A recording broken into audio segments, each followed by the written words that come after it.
Instagram, hello, LinkedIn, and YouTube, Facebook, wherever you are. Welcome to another Tuesday Talk. I'm so glad to be here with you today.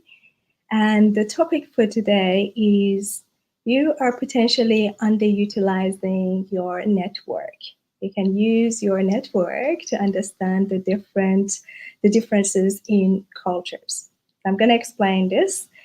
If you have been with me in previous Tuesday talks, welcome back. And if it's your first time, welcome.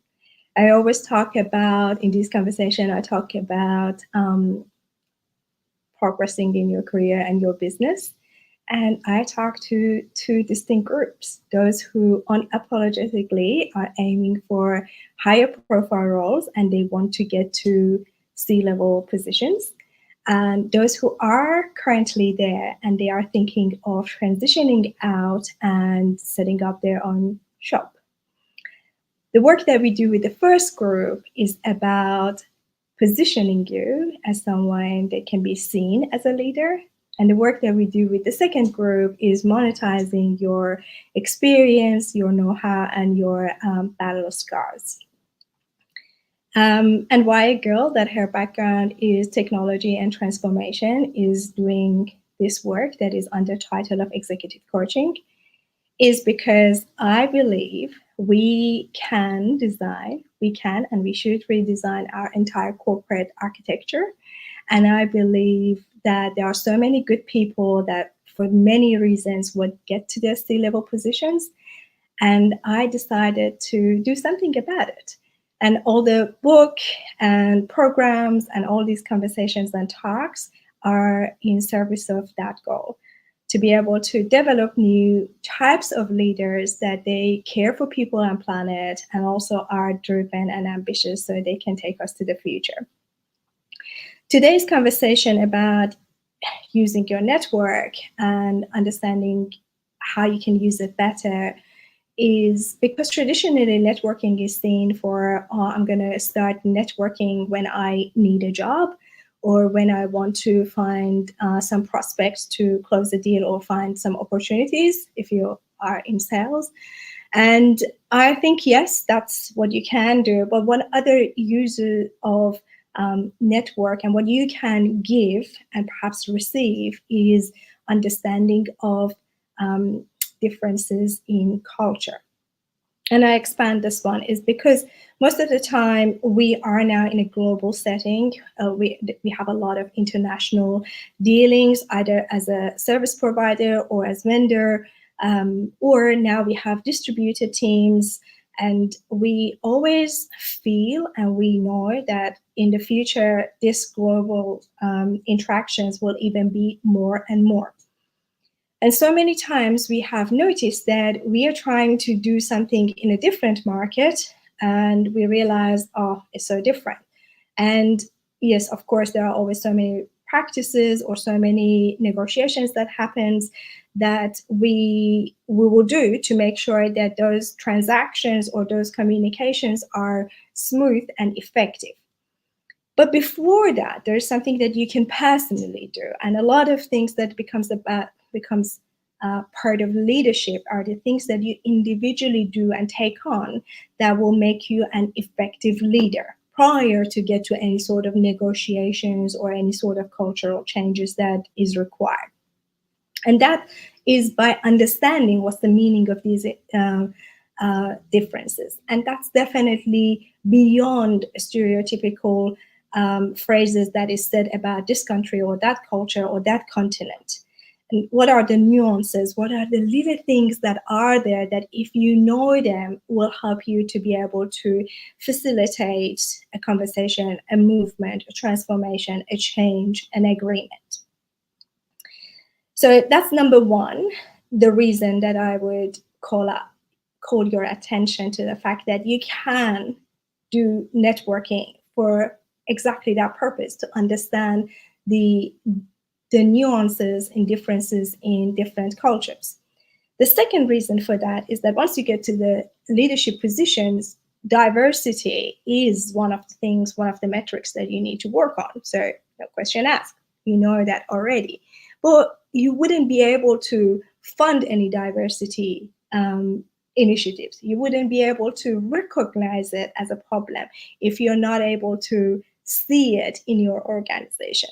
So work starts prior to you getting to those positions, and that's now probably. I'll give you two cases of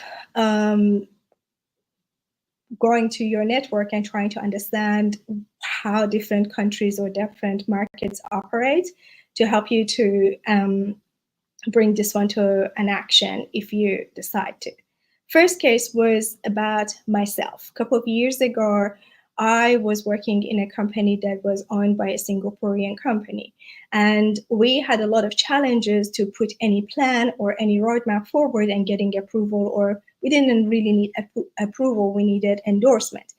And something that seemed very easy and logical to us, it was just really challenging to get approval from the owners of the business.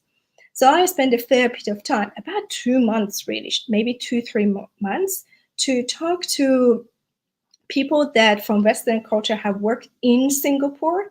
And I spent some time with some of Singaporean friends that they weren't in the company that we were working on to understand how things are done in that country, all right?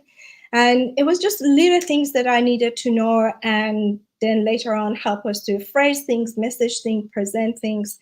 And this case is not necessarily about, specific these two countries, Australia and Singapore, that they were working together. It's about, well, whatever we were doing seemed logical and was working perfectly in our market, and we knew that's the right thing to do.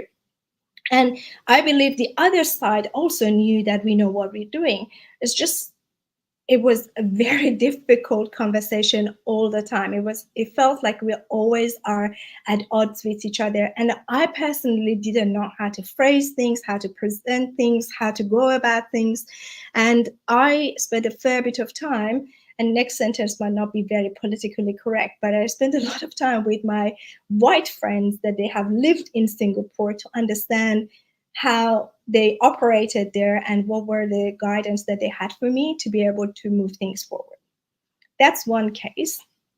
The second one was a client of mine many years ago that had a startup and idea and wanted to raise funds.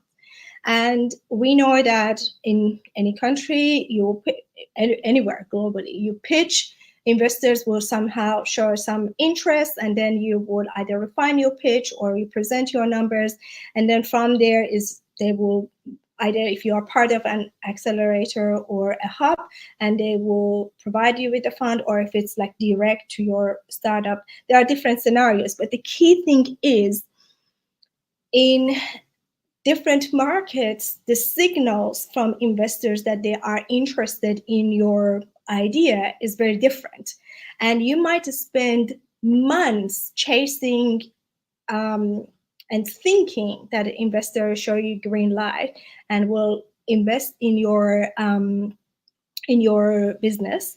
But you realize that after 6 months, you know what, I've already bet all my money and I haven't got any investment. So knowing how different markets operate, particularly if you go from one country to another, well, obviously is very important. But this one is less of about raising money, is more about knowing how different cultures phrase things, send signals for approval or rejection, or how basically they operate. These are simplified examples, obviously. And there are so many different cases. But what I call your attention to is that when you are connecting to your network, you can either provide guidance to a friend that this is how things are done in this space, or you can seek guidance from your network that, hey, guys, how do you do this thing in another country, in another market, in another space? And I think that is invaluable in terms of making sure that we're not wasting time, making sure that we're not saying things in a way that is not understood, making sure that we're saying whatever we say is actually what we intended, and that's how it's received on the other side. This is what I wanted to call your attention. The theme for this last month and this month is networking. I constantly talk about it because I believe it's critical for you. It's an asset that takes a very long time to build your network.